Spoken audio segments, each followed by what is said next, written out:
When a Chinese quality control institute says that your Apple or Xiaomi smartphone case is toxic, you better start listening.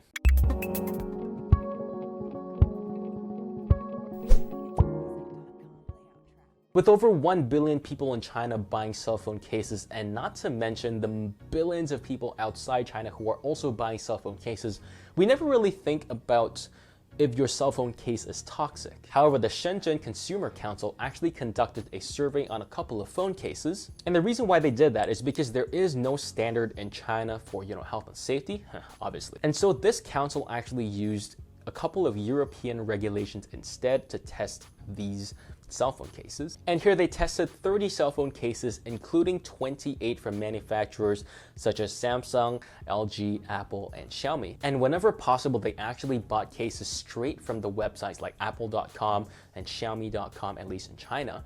So we know that these cases are not from third-party resellers, like sketchy ones, but they are official, licensed, branded by Apple. And sadly, out of 30 cases, 5 of these cases were actually found to be toxic in different ways. The Apple case was found to contain about 94 milligrams per kilogram of PAH. And PAH is a compound called polycyclic aromatic hydrocarbon. And this is actually the compound you were exposed to if you breathe in exhaust fumes for your car or cigarette fumes as well. Remember that number, 94 milligrams?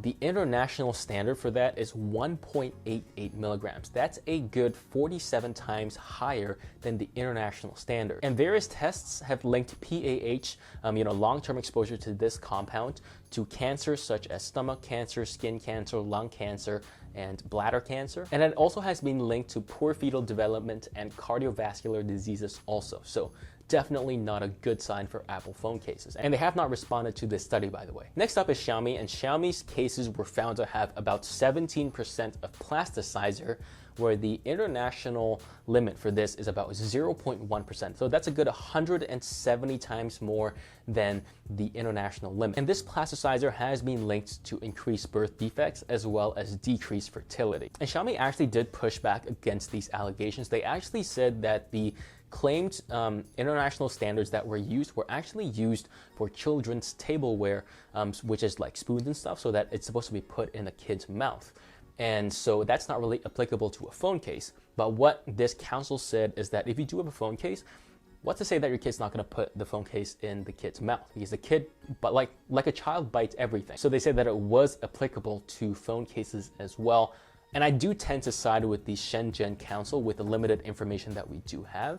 It does sound pretty reasonable that a kid's gonna put this case in its like in the kid's mouth, and they might ingest these compounds. And finally, the worst of these is a company called Yourinn, and they have a case that is super glittery and has a lot of shimmer powder. And this case was found to have 1,550 times the allowable limit for lead inside a case. So the allowable limit for lead is 23 milligrams per kilogram of material, but what they have here is 38 grams per kilogram of material contained lead. So if you have one of these cases, I do recommend throwing it away because you really don't know who manufactured these cases.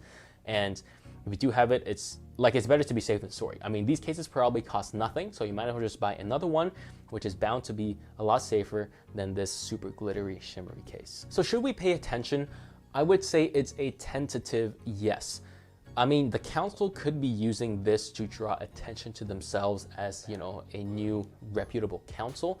That is definitely a possibility. However, to be on the safe side, I do recommend not buy any cell phone case with glitter or shimmer on it, just in case you get one from this specific company and you have 1,500 times the amount of lead that is internationally allowable. If you like this video, be sure to hit subscribe and then hit the notification bell to make sure you're notified of any of the new videos that come out. Thank you so much for watching, and I'll see you guys in the next one.